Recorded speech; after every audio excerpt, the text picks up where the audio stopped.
বয়স মাত্র ৫। এই ছোট্ট বয়সে ফুটবলের অসাধারণ দক্ষতা দেখিয়ে চাঁদপুরের মতলব উত্তর উপজেলার শিশুটি মুগ্ধ করেছেন এলাকাবাসীকে। কেউ তাকে বলছেন খুদে মেসি। সামাজিক যোগাযোগ মাধ্যমে ভাইরাল হওয়া সেই প্রতিভাবান শিশুর নাম সোহান। ইতোমধ্যে তার ফুটবল দক্ষতার কথা পৌঁছে গেছে বিএনপির ভারপ্রাপ্ত চেয়ারম্যান জনাব তারেক রহমানের কাছেও। চাঁদপুরের খুদে মেসি খ্যাত সোহানের প্রতিভা দেখে তার সব বিষয়ে দায়িত্ব নেন তারেক রহমান। উনার নির্দেশে শিশুটির খোঁজ নিতে গত ৭ আগস্ট বিকেলে সোহানের গ্রামের বাড়িতে যান জাতীয় ফুটবল দলের সাবেক অধিনায়ক আমিনুল ইসলাম ও ক্রীড়া সংগঠক আনোয়ার হোসেন। তারা সোহান এবং তার বাবা মায়ের সঙ্গে কথা বলেন ও প্রয়োজনীয় সহায়তার আশ্বাস দেন।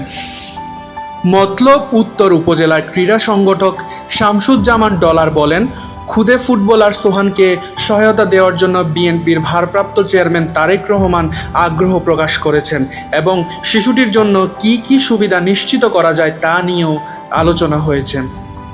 এর আগে মতলবের ভাইরাল খুদে মেসি খ্যাত সোহানের বাড়িতে এসে সোহান ও তার পরিবারের খোঁজ খবর নেন উপজেলা নির্বাহী অফিসার ও উপজেলা ক্রীড়া সংস্থার সভাপতি মাহমুদা কুলসুম মনি।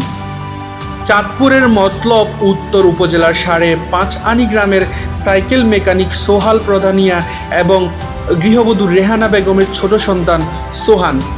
সে স্থানীয় হাজী ইয়াসিন আলী কিন্ডারগার্টেন স্কুলের শিশু শ্রেণীর শিক্ষার্থী।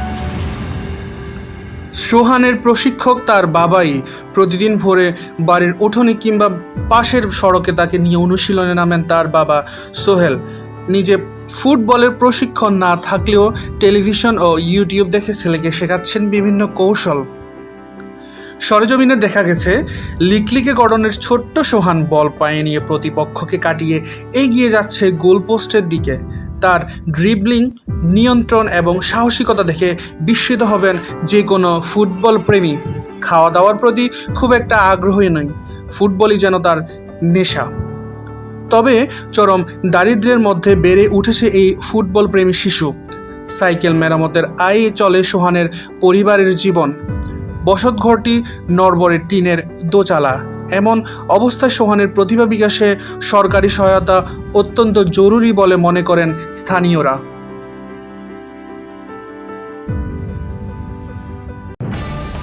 নিউজ টেক্স দৈনিক অন্যধারা।